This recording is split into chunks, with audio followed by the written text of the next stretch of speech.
the lid has finally blown off in Asanteman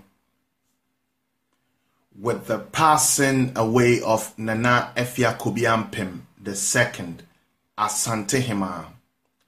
The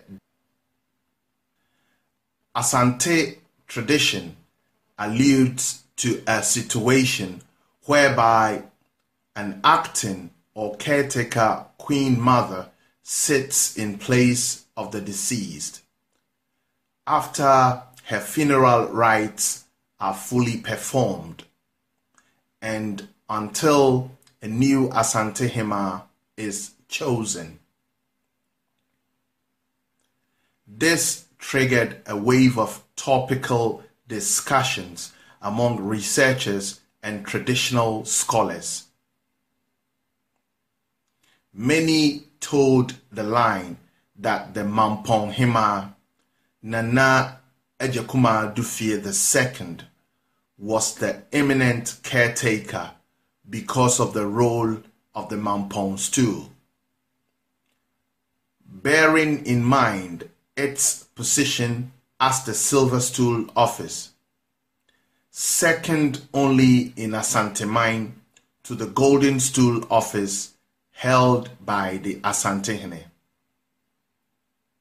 It is obvious that as long as the Asantehene remains on Asante soil, then it solely remains an Oyoko Ebusuya or clan affair to administer such familial matters.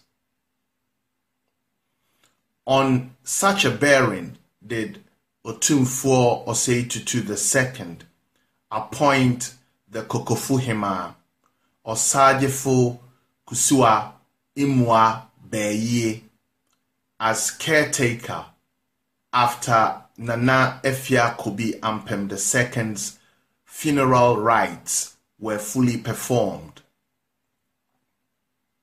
The ruling Kumasi Oyoko clan, of which the Asantehene is a member, are an extension or a stock of the Kokofu Oyokos.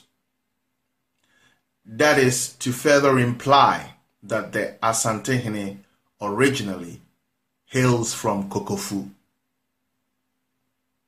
Now, a new Asantehema has been chosen and introduced, and this so happened on the 80th day observance of the deceased Asantehema. She is Nana Amakwedu, known in palace circles as Nana Penyini, the eldest daughter of the deceased Queen Mother and the senior sister of Otumfuo Osei-Tutu II. Nana Amakwedu, Asantehema wo toso edunan, yema wo atenase,